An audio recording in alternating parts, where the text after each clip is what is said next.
ইহানাতুল উলামায়ে কুফরুন, আলেমদেরকে অপমান করা, আলেমদেরকে লাঞ্ছনা দেওয়া, আলেমদেরকে বিসর্জন করা, আলেমদেরকে তিরস্কার করা, টিটকারি করা কবিরা গুনাহ, কুফরি গুনাহ, কুফরি গুনাহ।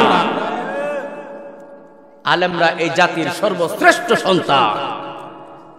আল্লাহ পাক নিজে এদেরকে সার্টিফিকেট দিয়েছেন, ইন্নামা ইয়াখশাল্লাহা মিন ইবাদিহিল উলামা। এই পৃথিবীর যত মানুষ আছে এদের মধ্যে আল্লাহকে সবচেয়ে বেশি ভয় করে উলামায়ে কেরাম। উলামায়ে কেরাম জাতির রাহবর। দিনের যেখানে দিনের উপর আঘাত আসে উলামায়ে কেরাম সেখানে গিয়া সীসা ঢালা প্রাচীরের মতো দাঁড়িয়ে যায়, আপনাদের আমাদের মতো সাধারণ মানুষের দিন ঈমান হেফাজত করার জন্য। জেল, জুলুম, জরিমানা সবকিছু আলেমরা সহ্য করে শুধুমাত্র আমাদের ঈমান হেফাজত করার জন্য। কথা কোন ঠিক কিনা? এই আলেমদেরকে নিয়ে যারা হাসি মজা করে, আলেমদেরকে নিয়ে যারা তিরস্কার করে, ওদের মধ্যে আবু লাহাবের স্বভাব আছে, আবু জেহেলের স্বভাব আছে। আওয়াজ দেখুন ঠিক কিনা মুসলমান? বিসমিল্লাহির রহমানির রহিম।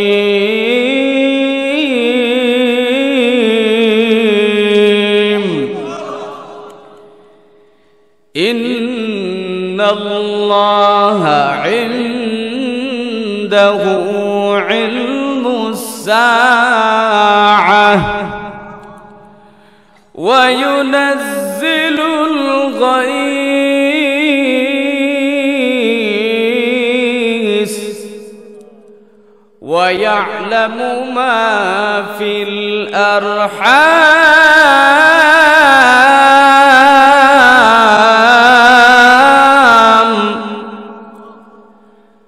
وما تدري نفس ماذا تكسب غدا وما تدري نفس بأي أرض تموت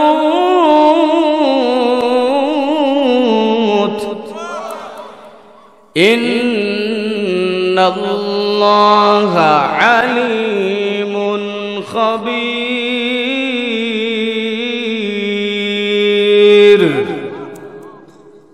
আল্লাহ পাক রব্বুল আলামিন দুনিয়ার মানুষকে কত রকমের ক্ষমতা দিয়েছেন। মানুষ বিমান বানাইছে, হাওয়ার উপর দিয়ে উড়তেছে, টনকে টন, শত শত হাজার হাজার কেজি ওজনের জিনিস নিয়ে উপর দিয়ে উড়ে যাইতেছে। এই বিমান তো মানুষই বানাইছে, ঠিক কিনা? কিন্তু মানুষের মাথায় এই বিমান বানাই না, বুদ্ধিটা দিয়েছে কে? আল্লাহর নাম। আর আস্তে কোন মহিলারা শুনলে শরম পাবো, কিন্তু মানুষের মাথায় বিমান বানানোর বুদ্ধি কে দিয়েছে? জোরে কর। আমার বন্ধুরা, বিমানের চাইতে আশ্চর্য হলো এই যে মোবাইল, কোনো তার নাই, কোনো ধরনের লাইন নাই, নম্বর তুলে টিপ দিলাম, হাজার হাজার মাইল দূরে সংবাদ হয়ে গেল, কানের ভিতরে ধরে কথা বলল। আমরা এখান থেকে কথা বলতেছি, সে শুনতে পায়, ওখান থেকে সে কথা বলতেছে, আমরা শুনতে পাই, মাঝখানে কোনো ধরনের তার নাই। এই যে একটা টেকনোলজি, মোবাইল বানানোর এই যে একটা মহা আবিষ্কার, এই যোগ্যতা মানুষের মাথায় কে দিয়েছে? জোরে কর। আল্লাহ বলেন, হে দুনিয়ার মানুষ রে, আমি তোমাদেরকে এত ক্ষমতা দিলাম, এত যোগ্যতা দিলাম, কিন্তু পাঁচটা বিষয়ের মাতাব্বরি তোমাদের কাউকে আমি দেই নাই। তার মধ্যে এক নম্বর হলো কিয়ামত কবে হবে এই ব্যাপারে জানেন শুধুমাত্র একমাত্র আল্লাহ। আল্লাহ রব্বুল আলামিন ছাড়া দুনিয়ার কেউ জানে না, কোনো নবী জানে না, কোনো ওলি জানে না, কোনো গাউস কুতুব পীর পয়গম্বর ফেরেশতা জানে না, শুধু জানেন একমাত্র, জোরে বলেন কে? দুই নম্বর, ওয়ায়ুনাজ্জিলুল গায়স, আসমান থেকে বৃষ্টি বর্ষণ করেন, জোরে বলেন কে? আমার বন্ধুরা রে, আল্লাহ পাক রব্বুল আলামিন কুরআনুল হাকিমের ভিতরে সুন্দর করে বয়ান করেন, আফারাআইতুম মা তাশরাবুন। আল্লাহু আকবার। ও দুনিয়ার মানুষেরা রে, যে পানি তোমরা পান করো, এই পানির ব্যাপারে কোনোদিন চিন্তা করে দেখেছিলা কিনা?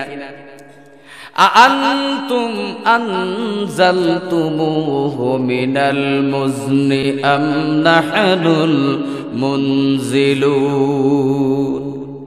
এই পানি মেঘমালা থেকে তোমরা কি দুনিয়াতে বর্ষণ করাও নাকি আমি আল্লাহ করাই? কে করায়? আল্লাহ বলেন লাউ নাশাউ লাজআলনাহু উজাজা, আমি যদি চাইতাম এই বৃষ্টির পানিটার ভিতরে লবণ মিশাইয়া দিয়া পানিটারে তিতা বানাইয়া দিতাম। তিতা আমার বন্ধুরা রে, মেঘের মধ্যে যে পানি আছে ওই মেঘের ভিতরে লবণওয়ালা পানি আছে। কারণ মেঘমালা কোথা থেকে সৃষ্টি হয়?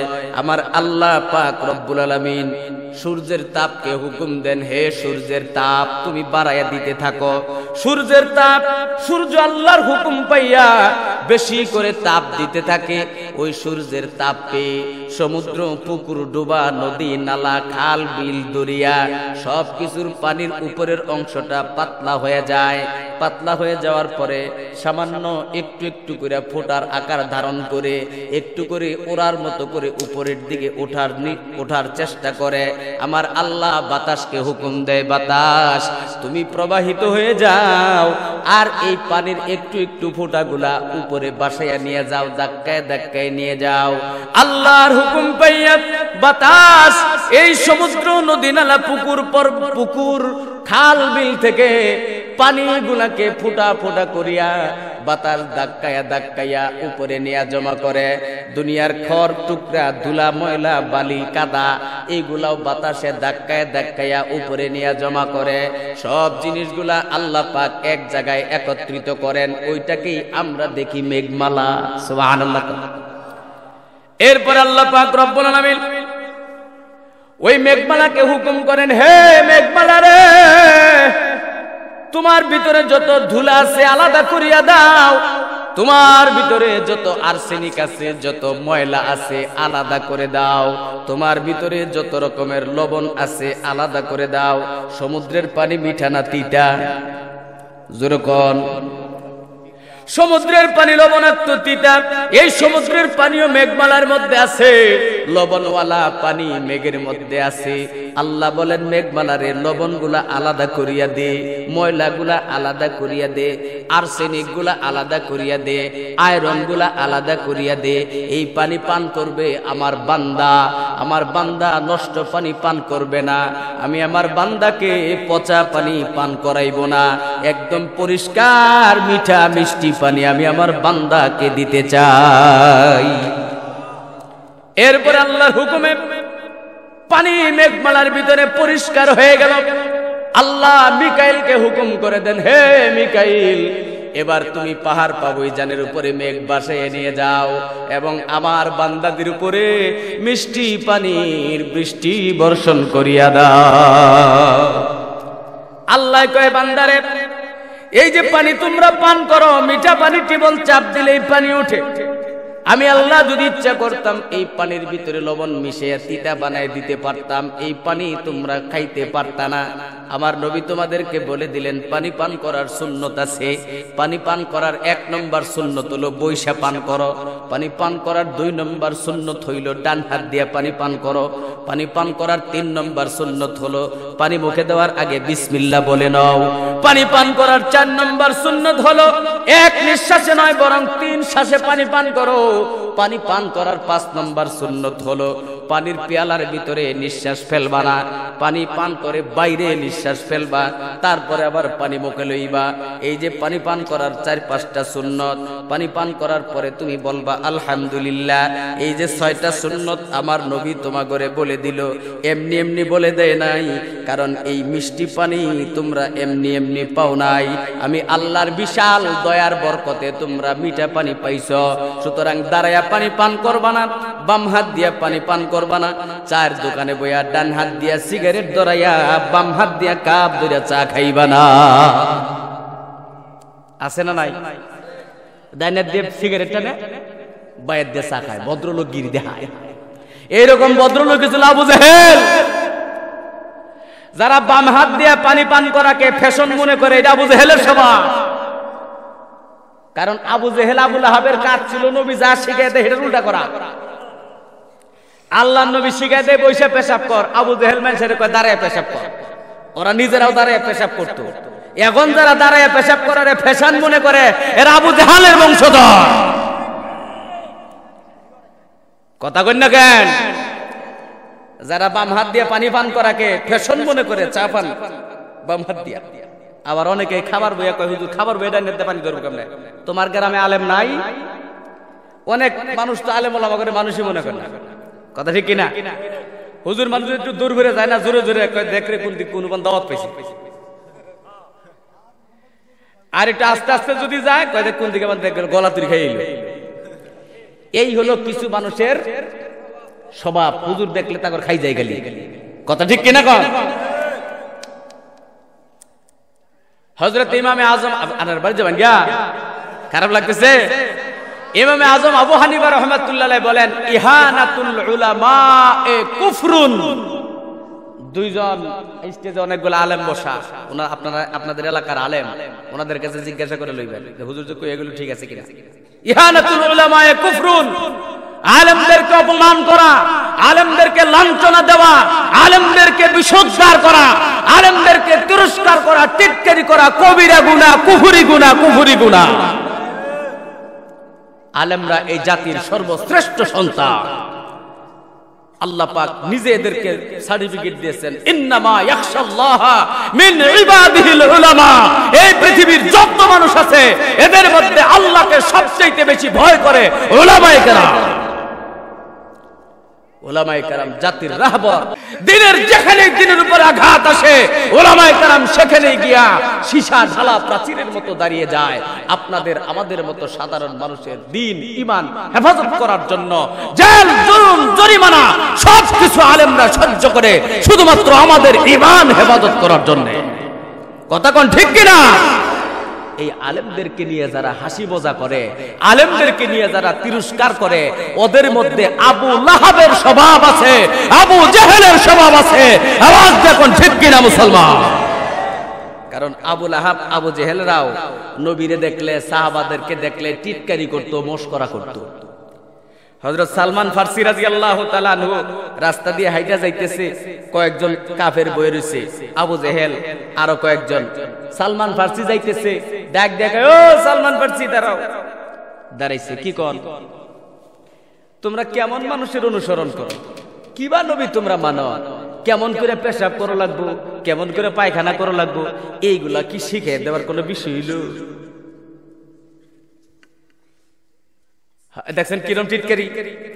হযরত সালমান ফারসি রাদিয়াল্লাহু তাআলা আনহু মুস্কি হেসে দিয়া সুন্দরভাবে জবাব দিলেন, বালা, হ্যাঁ আমাদের রাসূল শিক্ষা দিয়েছেন আমরা যেন ডান হাত দিয়া ইস্তেনজা না করি, পশ্চিম দিকে মুখ করে পশ্চিম দিকে ফিরে আমরা যেন পিঠ করে যেন পেশাব পায়খানা না করি, আমরা যেন হাড্ডি দিয়া গোবর দিয়া আমরা যেন ইস্তেনজা না করি, এবং আমরা যেন দাঁড়াইয়া ইস্তেনজা না করি। সুবহানাল্লাহ কোন? হযরত আলী রাদিয়াল্লাহু তাআলা আনহু কাবা ঘরের পাশে বসে রইছে, আরেক পাশে আবু জেহেল আবু লাহাব কয়েকজন বসে রইছে। এর মধ্যে এক ভিক্ষুক আসছে আবু জেহেলের কাছে গিয়ে হাত পাচ্ছে, আমরা কিছু দেন। এখন এই কাফের কয়েকজন এরা হযরতে আলীকে দেখা এরা মনে মনে মানে ছোট কইরা পরামর্শ করতেছে যে আজকে আলীরে শরম দিব এই ফকিরের সামনে। কারণ হযরত আলী ছিলেন মক্কার সবচেয়ে গরিব মানুষ। শীতের দিনে একটা কাপড় কিনবো ওই টাকাও ছিল না। এই জন্য আল্লাহ রাসূল তারা দোয়া করছেন আল্লাহর কাছে, আল্লাহ গো আমার আলীর শীতের কাপড় কেনার পয়সা নাই, আল্লাহ তুমি আলীর শরীর থেকে শীত কমাইয়া দাও। সুবহানাল্লাহ কোন? এত গরিব মানুষ ছিলেন। তা আবু জেহেলের কাছে যায় ফকির যখন ভিক্ষা চাইছে, আবু জেহেল দেখাই দিছে ওই যে একটা লোক বেরিয়েছে, হের কাছে যে চাও অনেক ধনী মানুষ, টাকাওয়ালা দিব। আমার ভাইরা, এবার সেই ফকির হযরতে আলীকে চিনে না, আলীর সামনে গিয়ে বলতেছে আপনি আমাকে আল্লাহর হস্তে কিছু দান করেন, আমি একজন ভিক্ষুক মানুষ। হযরত আলী লক্ষ্য করে দেখলেন একটু দূরে আবু জেহেল এবং তার কয়েকজন সাঙ্গ পাঙ্গ লইয়া বসে আছে। এই আবু জেহেল আমাকে লজ্জা দেওয়ার জন্য ফকিররে আমার কাছে পাঠিয়ে দিছে। হযরত আলী আল্লাহর কাছে দোয়া করলেন, আল্লাহ তুমি আমারে বেইজ্জতি করিও না মাওলা, তুমি আমার ইজ্জতটা রক্ষা করিও মাওলা। এই কথা মনে মনে দোয়া করে হযরতে আলী ফকিরকে বলেন, তুমি দাঁড়াও, আমি আসতেছি। একটু পরে হযরতে আলী হাতের মুষ্টির ভিতরে কি যেন আইনা ফকিরের হাতের ভিতরে দিয়া মুষ্টি পাকায় দিছে, আর কি যেন পরে ফু দিয়া দিছে ফকিরের হাতের মধ্যে, আর বলে দিল, যারা তোমাকে আমার কাছে পাঠিয়ে দিয়েছে তাদের সামনে না যাইয়া হাতের মুষ্টি খুলবা না। ফকির আবু জেহেলের সামনে গিয়া যেই মাত্র হাতের মুষ্টি খুলেছে, দেখে যে এত বড় একটা স্বর্ণের টুকরা জ্বলজ্বল করতেছে। এবার আবু জেহেল অবাক হয়ে গেল, আলীর কাছে এত বড় স্বর্ণ করতে গেছিল। ও তো গরিব মানুষ, একবারে অসহায় মানুষ। দৌড়াইয়া হয়রান হয়ে আলীর কাছে গিয়ে বলে, আলী, এত স্বর্ণের টুকরা তুমি কোথায় পাইলা? ফকিররা দান করলা, তোমার কাছে তো একটা কানা করিও নাই। হযরত আলী মুস্কি হেসে দিয়ে বলেন, তোমরা সবসময় চাকো মুসলমানদেরকে আল্লাহর নবী এবং আল্লাহর নবীর সাহাবীদেরকে কিভাবে শরম দিতে পারো, লজ্জা দিতে পারো এই ফিকিরে, কিন্তু যারা আল্লাহর উপরে ঈমান আনছে, আল্লাহর প্রতি যাদের ইয়াকিন আছে, তাদেরকে দুনিয়ার কেউ লজ্জা দিতে পারে না, তাদেরকে দুনিয়ার কেউ হেনস্থা করতে পারে না।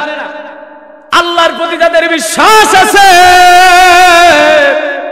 তাদের ইজ্জতের রক্ষাকারী হয়ে যায় স্বয়ং কে? আরো জোরে বলেন কে? এবার আবু জেহেল ডাক দিয়ে বলে, আলী,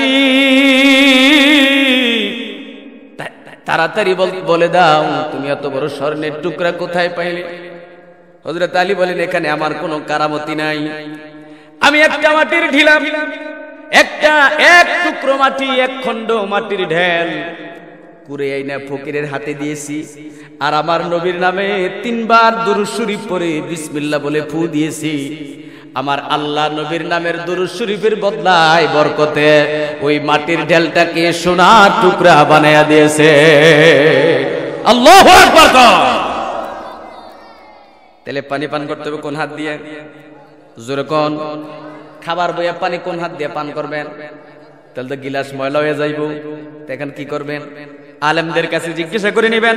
আমার ভাইয়েরা রে, এই যে আমার পাশে হুজুর বসা, আমার বড় হুজুর যিনি ছিলেন মরহুম মুফতি গোলাম মুস্তাফা রহমাতুল্লাহ আলাইহি, সারা বাংলাদেশের শত শত নাম করা আলেমদের গড়ার কারিগর যিনি ছিলেন, আমার এবং আপনাদের মাওলানা মুবারক, আমাদের সকলের শ্রদ্ধাভাজন মুরব্বী যিনি ছিলেন, উনি নিজের হাত দিয়ে আমাদেরকে এইগুলা শিখিয়ে দিছে। খানা খাওয়ার সময় ডান হাতের ভিতরে খাবার, এখন তুমি গ্লাস কিভাবে ধরবে? হুজুর আমাদেরকে শিখিয়ে দিলেন, বাম হাত দিয়ে এইভাবে গ্লাসটা ধরবে, ডান হাতের এই কবজির উপরে গ্লাসটা এইভাবে রেখে পানি পান করবে। আর যদি সম্ভব না হয় তাহলে ডান হাতের পিঠের উপরে এইভাবে গ্লাসটা রেখে তারপরে পানি পান করবা। সাবধান, শুধুমাত্র বাম হাত দিয়ে পানি পান করবা না। জোরে কন্যা সুবহানাল্লাহ। এটাই আমার আল্লাহর নবীর সুন্নাত। আল্লাহ বলেন, বান্দারে, বৃষ্টি দেওয়ার মালিক আমি আল্লাহ। একজন বেদুইন সাহাবী, গ্রামের এক সাহাবী আল্লাহর নবীর কাছে এসে প্রশ্ন করে, নবী গো, কিয়ামত কবে হবে আপনি আমাকে বলে দেন। ও দয়ার নবী, আমরা যে গ্রামে থাকি অনেক দিন ধরে বৃষ্টি হয় না, বলে দিন বৃষ্টি কবে হবে। ও আল্লাহর নবী, আমার বিবির গর্ভে বাচ্চা, আপনি বলে দিন আমার বিবির বাচ্চাটা সন্তান ছেলে হবে নাকি মেয়ে হবে। ও আল্লাহর নবী, আপনি বলে দিন আমি আগামীকাল কয় টাকা কামাই করব, কয় টাকা লাভ করব, লোকসান করব।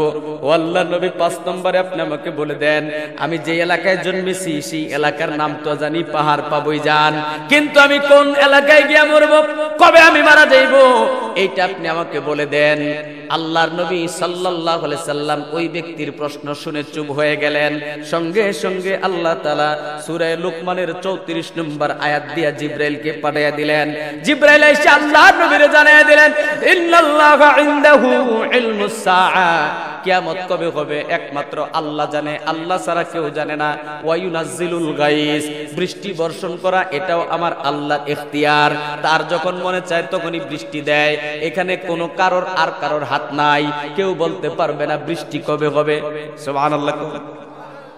3 নম্বর, ওয়া ইয়ালামু মা ফিল আরহাম, মায়ের গর্ভের ভিতরে যে বাচ্চাটা আছে এই ব্যাপারে জানে শুধুমাত্র একমাত্র আল্লাহ। কে জানে? জোরে কোন। এই কথাটার দুইটা ব্যাখ্যা, কয়টা ব্যাখ্যা? কয়টা ব্যাখ্যা? এক নম্বর ব্যাখ্যা হলো গর্ভবতী নারীর পেটে সন্তান ছেলে নাকি মেয়ে এটা শুধুমাত্র একমাত্র আল্লাহ জানে, দুনিয়ার কেউ জানে না, কোন ডাক্তার কবিরাজ জানে না। দুই নম্বর ব্যাখ্যা হলো মহিলাদের পেটে যে বাচ্চা আছে এই বাচ্চাটা দুনিয়াতে আগমন করার পরে সভ্য হবে নাকি অসভ্য হবে, ভালো করে শুনবেন, দিলের কান দিয়ে শুনবেন। ভদ্র হবে নাকি অভদ্র হবে, আদবওয়ালা হবে নাকি বেয়াদব হবে, শিক্ষিত হবে নাকি মূর্খ হবে, আব্দুল কাদের জিলানীর মতো আল্লাহর ওলি হবে নাকি দাউদ হায়দারের মতো নাস্তিক হবে, এটা আমার আল্লাহ ছাড়া আর কেউ। জোরে কোন, আরো জোরে কোন। বন্ধুরা আমার, ভাইয়ের আমার, অনেক মানুষ আমাদের কাছে আসছে, হুজুর ছেলের জন্য একটু দোয়া করবেন, বুড়া হয়ে গেছি, ছেলে বাদ কাপড় দেয় না, আছে না নাই? জোরে কোন, আছে না নাই? আমার কাছে অনেকেই দোয়া করতে, দোয়া চায়। ময় মুরব্বী যারা পরিচিত দাদা সম্পর্কে তাদেরকে আমি মস্করা করিয়া কয়ে দেই, দাদা এখনকার দোয়া কাজে লাগে না, এখনকার দোয়া কাজে লাগে না। ও দাদা জান, নেক সন্তান সন্তান হওয়ার পরে দোয়া কইয়া তেমন একটা ফায়দা নাই। সন্তান যিনি দেন, সন্তান দেওয়ার হেডকোয়ার্টার যেখানে, ওইখানে দোয়া করিয়া চাইয়া করে মঞ্জুর করে লইতে হবে। আমার পয়গম্বর বয়ান করেন, আল্লাহ পাকের হুকুমে স্বামী স্ত্রী যখন মিলন হয়ে গেল, স্বামীর পিঠ থেকে মায়ের বুকের ভিতর থেকে এক ফোঁটা করে নাপাক পানি মায়ের উদরে গেল। ওই মায়ের উদরে ওই নাপাক 2 ফোঁটা পানিকে আল্লাহ একত্রিত করলেন। 40 দিন পর্যন্ত ওই নাপাক পানিটাকে আল্লাহ পানির আকারে রাখলেন। 40 দিন পার হওয়ার পরে যখন দ্বিতীয় 40 দিন শুরু হয়ে গেল, তখন আর ওইটা পানির কালার থাকে না, ওইটা হয়ে যায় জমাট বাঁধা রক্ত। তার 3 নম্বর 40 দিন যখন শুরু হয়ে যায়, ওই রক্ত আর রক্তের খণ্ড থাকে না, ওইটা হয়ে যায় গোশতের টুকরা। গোশতের টুকরাটা আস্তে আস্তে আমার আল্লাহ বড় বানায়। তারপরে আল্লাহ পাক ওই গোশতের টুকরার ভিতরে হাড্ডি দিয়ে দেন, হাড্ডির উপরে আবার গোশত দিয়ে দেন, গোশতের উপরে চামড়া দিয়া প্রলেপ দিয়ে দেন, মাথার জায়গায় মাথা, চোখের জায়গায়, কানের জায়গায়, পায়ের জায়গায় সবকিছু জায়গা মতো আমার আল্লাহ ফিট করে দেন। একটা পরিপূর্ণ মানুষের আকৃতি বানাইতে সময় নেন আল্লাহ তাআলা 4 মাস। কয় মাস? জোরে কোন। আল্লাহর নবী বলেন 4 মাস যেদিন শেষ হয়ে যাবে, যেমন আজকে বিকালে রাত পড়লে 4 মাস শেষ, 5 মাস পড়বে, এমন মুহূর্তে আমার আল্লাহ ফায়াবাসুল্লাহু ইলাইহি মালাকান বি4 কালিমাতিন, আল্লাহ পাক রব্বুল আলামিন ওই মায়ের গর্ভে একটা ফেরেশতা খাতা কলম দিয়া 4টা জিনিস লেখার জন্য পাঠাইয়া দেন। জোরে কোন আল্লাহু আকবার। আল্লাহর নবী বলেন ফায়াকতুবু আজালাহু, ওই ফেরেশতা মায়ের পেটে আসার পরে 1 নম্বরে লেখে এই বাচ্চাটা কোথায় মারা যাবে, কবে মারা যাইবে, এটা লেখে 1 নম্বরে। ওয়া আমালাহু, 2 নম্বরে লেখে এই বাচ্চাটা কেমন আমল করবে দুনিয়াতে যাওয়ার পরে, এইটা লেখে। 3 নম্বরে লেখে রিজকাহু, এই বাচ্চাটা দুনিয়াতে যাওয়ার পরে কি পরিমাণ রিজিক পাইবো। 4 নম্বরে লেখে শাকিয়ুন আও সাঈদুন, এই বাচ্চাটা দুনিয়াতে যাওয়ার পরে সভ্য হবে নাকি ভদ্র হবে, এইটা লেখে। এই 4টা জিনিস লেখা কপালের ভিতরে লাগাইয়া সিল মারিয়া ফেরেশতা আল্লাহর দরবারে চলে যায়। আল্লাহর নবী বলেন সুম্মা ইউনফাখু ফীহির রূহু, এরপরে আল্লাহর হুকুমে আরেকজন ফেরেশতা আইসা ওই বাচ্চার মধ্যে রূহ দিয়া দেয়। আল্লাহর নবী বলেন তুমি যদি নেক সন্তান চাও, তোমার বিবির গর্ভে সন্তান থাকতে আল্লাহর কাছ থেকে দোয়া করিয়ে মঞ্জুর করাইয়া লও। মন চাইলে ফুজুর ফুজুর হাসপাতালে যাইয়া বিবিকে নিয়ে পুরুষ ডাক্তার দিয়ে আলট্রাসাউন্ড করাইবা, আর মাথার কাপড় ফালাইয়া শত শত পুরুষের সামনে তোমার বিবির লইয়া যাইবা। এই গর্ভ থেকে কোনো দিন এক সন্তান জন্ম নিতে পারে না। বিবিরে গর্ভে যতদিন সন্তান থাকে, এই সময়টা অত্যন্ত সেনসিটিভ সময়, অত্যন্ত দামি মুহূর্ত। আল্লাহর নবী বলেন 10 মাস 10 দিন মহিলারা গর্ভে সন্তান ধারণ করে ঠিক মতো খাবার খাইতে পারে না। আল্লাহ পাক রব্বুল আলামিন ওই গর্ভবতী নারীর আমলনামায় 10 মাস 10 দিন নফল রোজা রাখলে যেই সওয়াব হয়, ওই সওয়াব আল্লাহ তার আমলনামায় দিয়া দেয়। 10 মাস 10 দিন মা জননী রাতের বেলায় ঘুমাইতে পারেন না। আল্লাহর নবী বলেন 10 মাস 10 দিন লাগাতার জায়গা জায়গা নফল নামাজ পড়লে যেই সওয়াব হয়, ওই সওয়াব আল্লাহ তাআলা মা জননীর আমলনামায় দিয়ে দেয়। এই যে সওয়াব আল্লাহ দিল এমনি এমনি না, গর্ভধারিণী মায়ের অনেক দাম, অনেক দাম।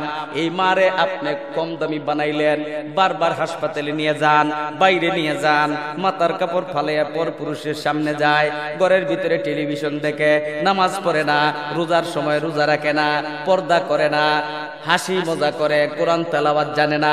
ওই ঘর থেকে, ওই গর্ভ থেকে দাউদ হায়দার আর নইলে এরশাদ শিকদারের মতো ডাকাত হওয়ার সম্ভাবনা বেশি। কথা ঠিক কিনা কর? রাগ করলেন আমার কথায়? বেজার হইলেন? নারী হলো সন্তান সৃষ্টি করার আল্লাহর দেওয়া ফরমা। ফরমার গুণ সন্তানের মধ্যে আসবে। তাহলে নেক সন্তান চাইলে আল্লাহর কাছ থেকে মঞ্জুর করাইয়া লইতে হবে। এবার আসেন 3 নম্বরে। আল্লাহ পাক রব্বুল আলামিন বয়ান করেন, ওয়ামা তাদরি নাফসুম মাযা তাকসিবু গাদা। আল্লাহু আকবার। আরো জোরে কোন আল্লাহু আকবার। আল্লাহ বলেন, দুনিয়ার কেউ জানে না আগামীকাল কি কামাই রোজগার করবে, কালকে তোমার ভাগ্যে, তোমার নসিবে কি আছে তুমি কেউ জানো না। দুনিয়ার কেউ জানে না, কোন নবী জানে না, কোন ওলি জানে না, কোন কবিরাজ জানে না, কোন গণক জানে না। ভবিষ্যতের 1 মিনিট পরে ভবিষ্যতের কোন খবর দুনিয়ার কেউ জানে না। ভবিষ্যতের বিষয়ে জানে শুধুমাত্র, জোরে বলেন কে? আল্লাহর নাম আরো জোরে বলতে হবে, হাত তোলেন এইভাবে, জোরে বলেন কে? আল্লাহ। এই জন্য রাসূল বলেন, মান আতা কাহিনান লাম তুকবাল সালাতুহু 40 ইয়াওমান ওয়া মান সাদাকা বিকৌলিহি কানা কাফিরান। আল্লাহর নবী বয়ান করেন, যে ব্যক্তি গণকের কাছে গেল হাত দেখাবার নিয়ত করিয়া বাড়ির থেকে বের হইল, 40 দিন তার নামাজ কবুল হবে না। আর যে ব্যক্তি গণকের কথায় বিশ্বাস স্থাপন করে, তার ঈমান থাকে না। কারণ ভবিষ্যতের কোনো খবর আল্লাহ ছাড়া কেউ জানে না। কে জানে? শুধু আল্লাহ। এবার 5 নম্বর, ওয়ামা তাদরি নাফসুম বিআইয়ি আরদিন তামুত।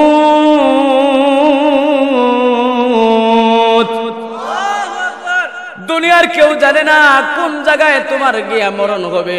তুমি কি মুক্তাগাছা হাসপাতালে গিয়া মরবা, নাকি মোমেনশাহী হাসপাতালে গিয়া মরবা, নাকি আমাদের মধুপুরে মরবে, নাকি আমাদের টাঙ্গাইলে গিয়া মরবা, এটা দুনিয়ার কেউ জানে না। জানে শুধুমাত্র কে? বাদশা হারুন ডাক দিয়ে বলে, বাহালুল, তুমি কবে মরবে আমি কেমনে বলবো গো? এটা তো আমার আল্লাহ ছাড়া আর কেউ জানে না। এবার বালুল পাগল ডাক দিয়ে বলে, বাদশা নামদার, একটা জিনিস চাইলাম দিতে পারলেন না। এবার 2 নম্বর আরেকটা জিনিস আমি চাই। কি সেইটা? বাদশা মনে মনে ভয় পাইতেছে, এই পাগল তো জেনতেন পাগল না, এ তো আল্লাহর পাগল। এই পাগলের 2 নম্বরে আমার কাছে যে কি চাইয়া বসবে এটা তো আমি বুঝতে পারতেছি না। পাগল ডাক দিয়ে বলে, বাদশা আপনি বলতে পারলেন না আমি কবে মরবো, কিন্তু মরণ থেকে তো বাদ নাই। কয় হ্যাঁ। বাদশা আপনি আমাকে বলুন, কথা দিন, যদি আপনার জীবদ্দশায় আমার জাকানদানির খবর আপনি পান, তাহলে দয়া করে আমার কাছে আসবেন, আমার মাথার কাছে বসে থাকবেন। যখন দেখবেন আজরাইল এসেছে আমার জান কব্জ করার জন্য, আপনি আজরাইলকে ফেরত পাঠিয়ে দিবেন, আমার জান যেন আজরাইল কব্জ করতে না পারে। বাদশা চোখের পানি ছেড়ে দিয়ে কাঁদে, পাগল আমাকে আর লজ্জা দিও না, আমি কেমনে করে আজরাইলকে বাধা দিব গো? দুনিয়ার তামাম শক্তি যদি এক জায়গায় একত্রিত হয়ে যায়, আজরাইলকে বাধা দিতে পারবে না। বাহালুল পাগল ডাকতে বলে, বাদশা নামদার, 2টা জিনিস চাইলাম দিতে পারলেন না, এবার 3 নম্বর আরেকটা জিনিস চাই। কি সেইটা?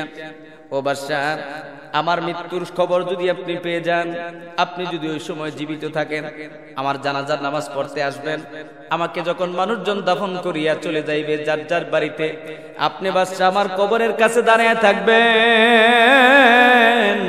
যখন মুনকার নাকির আসবে সওয়াল করার জন্য, আমার কবরের উপর থেকে মুনকার নাকিরের 3টা সওয়ালের জবাব আপনি দিয়ে দিবেন। বাদশা চোখের পানি ছেড়ে দিয়ে কান্দে, এ বাহলুল রে, আমাকে আর শরম দিও না, তোমার মুনকার নাকিরের সওয়ালের জবাব আমি দিয়া দিতে পারবো না। আল্লাহর নবীর কলিজার টুকরা স্ত্রী আম্মা জান খাদিজাতুল কুবরা রাদিয়াল্লাহু তাআলা আনহার যেদিন ইন্তেকাল হয়ে যাবে, আল্লাহর নবী খাদিজার মাথার কাছে বসা। খাদিজা আল্লাহর নবীর 2টা হাত জড়ায়া ধরে চোখের পানি ছেড়ে দিয়া কান্দে আর ডাকে, নবী গো, আমি মনে হয় আর বাঁচবো না। ও নবী, আমি যদি আজকে মরে যাই, আপনার কাছে আমার 3টা অনুরোধ থাকবে। 1 নম্বর অনুরোধ গো নবী, আপনার যে কোন একটা জুব্বা দিয়া, আপনার যে কোন একটা পাঞ্জাবি মুবারক দিয়া আমার কাফনের কাপড় বানিয়ে দিবেন, নতুন কোন কাপড়ের কাপড় দরকার নাই। 2 নম্বর অনুরোধ, আপনার 2টা মুবারক হাত দিয়া আমার বড় লাশটা কবরে নামাইবে। ও নবী, মানুষ যখন আমাকে মাটি দিয়া যার যার মতো চলে যাবে, আপনি কবরের পাশে দাঁড়িয়ে থাকবেন, মুনকার নাকিরের সওয়ালের জবাবগুলো নবী গো আমার পক্ষ থেকে আপনি দিয়ে দিবেন। আল্লাহর নবী চোখের পানি ছেড়ে দিয়া কান্দে, খাদিজা গো, তোমার 2টা অনুরোধ আমি রাখতে পারবো, তোমাকে আমার জুব্বা দিয়া কাফন বানিয়ে দিতে পারবো, তোমার লাশটা আমি নিজের হাতে কবরে রাখতে পারবো, কিন্তু তোমার সওয়ালের জবাব আমি নবী দিয়া দিতে পারবো না, কারণ সওয়াল আল্লাহ যারে করবে জবাব তাকেই দিতে হবে, এটাই হলো আমার আল্লাহর বিধান। ও আল্লাহর বান্দারা, তাহলে কবরের সওয়াল, মুনকার নাকিরের 3টা সওয়ালের জবাব কতটুকু প্রস্তুতি আমাদের আছে?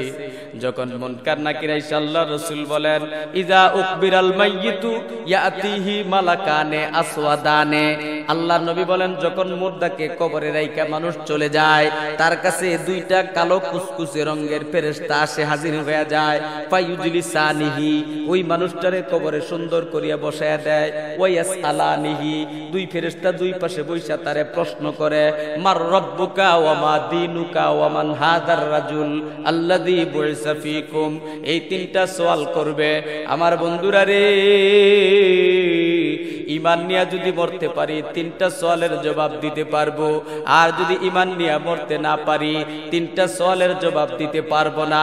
কিন্তু ঈমান নিয়ে মরবো কি মরবো না, এইটার কোনো গ্যারান্টি তো আমাদের কারোর কাছে নাই।